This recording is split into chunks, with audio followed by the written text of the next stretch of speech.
अस्सलामुअलैकुम बच्चों calculus one का आज तकरीबन एक लास्ट में लेक्चर आपको देने लगा हूँ। थोड़ा सा ध्यान से इसको देख लीजिएगा, काफ़ी इम्पोर्टेंट है इस आपके मिड टर्म के वाले से ये वाला लेक्चर, ठीक है। इसमें से काफ़ी चीज़ें जो है ना आपकी आई हुई हैं इस मिड टर्म में, क्योंकि मिड टर्म MCQs टाइप है और इसमें MCQs टाइप जो है ना काफ़ी क्वेश्चन बन सकते हैं छोटे छोटे। तो 1.6 में आपको कुछ चीज़ों का पता होना चाहिए, कुछ इंपॉर्टेंट फार्मूलाज हैं, ये पहले देख लीजिए।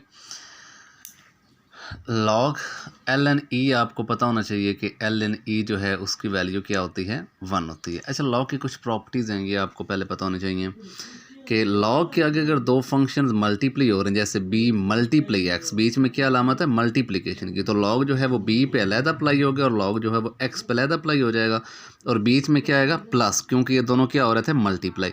जब दो फंक्शन आपस डिवाइड होंगे तो डिवीजन की वजह से भी, लेकिन लॉग ऊपर वाले फंक्शन पे अलहदा और नीचे वाले पे अलहदा, लेकिन डिवीजन की वजह से बीच में अलामत क्या आ जाएगी, माइनस।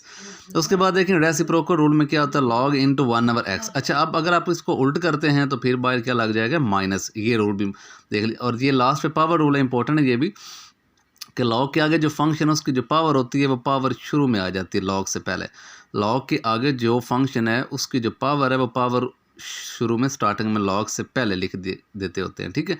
तो ये दो चार रूल थे, ये आपको पता होना चाहिए लॉगरिथम के वाले से। लॉगरिथम फंक्शन आपको पता होगा ना बच्चों, जिसमें LOG लॉग लिखा हो या LN लॉग लिखा हो, उससे लॉगरिथम फंक्शन ही कहते हैं। ये लॉग वाले क्वेश्चन ऑलमोस्ट। उसके बाद ये देखेंगे, ये कुछ आपको पता होना चाहिए कि इसके हिसाब से ये है और इसके हिसाब से ये है। जैसे कि e की पावर ln, देखें e की पावर ln होता क्या है, ये e की पावर ln ये आपस में कट जाते हैं और आगे जो भी फंक्शन लिखा हुआ है वही आपका आंसर है। तो इसी के रिलेवेंट ये भी चीज़ है। देखें एक्चुअली होता पता क्या है कि यहाँ पे e है तो ये e और उसकी पावर क्या है, ln लॉग को आप LOG लॉग भी लिख सकते हैं, लेकिन फिर बेस जो है e वो ज़ाहिर करनी पड़ेगी। तो ये चीज़ वही है कि e की पावर ln लिख लें, या अगर LOG लिखना है तो फिर उसकी बेस e ज़रूर मेंशन करते होते हैं। इसका मतलब ये होता है कि ये लॉग कौन सा है, ln वाला लॉग है, नेचुरल लॉग है, ठीक है। तो उसके बाद अब e की पावर जो होती है, अगर लॉग हो, उस लॉग की जो बेस हो वही बेस यहाँ पे भी हो।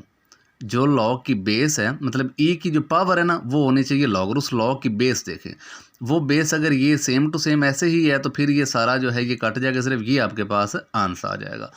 जैसे कि e की पावर ln, ये कट गया, सिर्फ आंसर क्या आ गया, x, क्योंकि ln को आप LOG लॉग लिख सकते हैं, फिर उसकी बेस होती है e, तो वो काट के। इसी तरह ऊपर वाला इसके सेम टू सेम, वो कैसे देखें कि a की पावर जो है वो लॉग है और उस लॉग की बेस को बस आपने ध्यान से चेक करना है, क्या वो बेस और ये सेम टू सेम एक जैसे ही है जी। a की जो पावर लॉग है ना, उस लॉग की बेस है a और ये भी क्या है, a ही है, तो फिर ये सारा काट के सिर्फ आंसर क्या रह जाएगा, x। तो ये आपको जो है ना रूल अच्छी तरह याद होना चाहिए। उसके बाद बच्चों देखें ln e की पावर x, तो ये आंसर कैसे आया, जैसे कि देखें जो मैंने भी आपको बताया कि लॉग के आगे जो होता है ना फंक्शन, उसकी जो पावर होती है वो पावर आ जाती होती है शुरू में, ठीक है। तो लॉग के आगे फंक्शन है e, तो लॉग के आगे जो फंक्शन उसकी पावर के x, तो वो x आ जाएगा शुरू में यहाँ पे। तो देखें ज़रा, वो x आगे आपके पास है ln e की पावर x। तो देखें ये जो ln के आगे लिखा हुआ है, लॉग के आगे जो भी लिखा तो उसकी जो पावर होती है उसको आप उठा के यहाँ पे शुरू में ले आते हैं, तो यहाँ पे आ जाएगा x और आगे रह जाएगा ln e। अब ln e की वैल्यू मैंने आपको अभी बताया कि अच्छी तरीके से आपको याद होना चाहिए कि ln e की जगह 1, तो ln e की जगह 1 पुट कर देते होते हैं, तो x इंटू ln e की जगह 1, तो 1 से मल्टीप्लाई होकर x, तो देखें x ही आंसर आता है जी। तो इसी तरह बच्चों ये भी देखें, लॉग के आगे जो भी लिखा है उसकी पावर जो है वो शुरू में यहाँ पे आ जाएगी, तो जब ये x यहाँ पे आ गया, आगे क्या रह जाएगा, लॉग।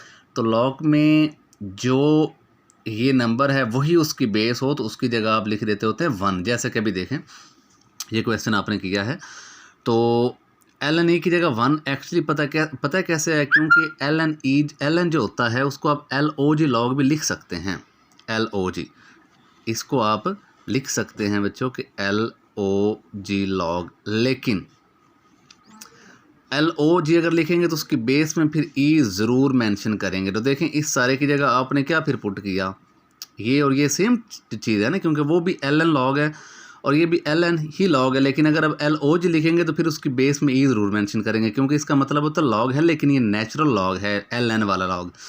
तो जो नंबर यहाँ पे हो वही बेस हो तो सारे की जगह पे 1 पुट कर देते होते हैं।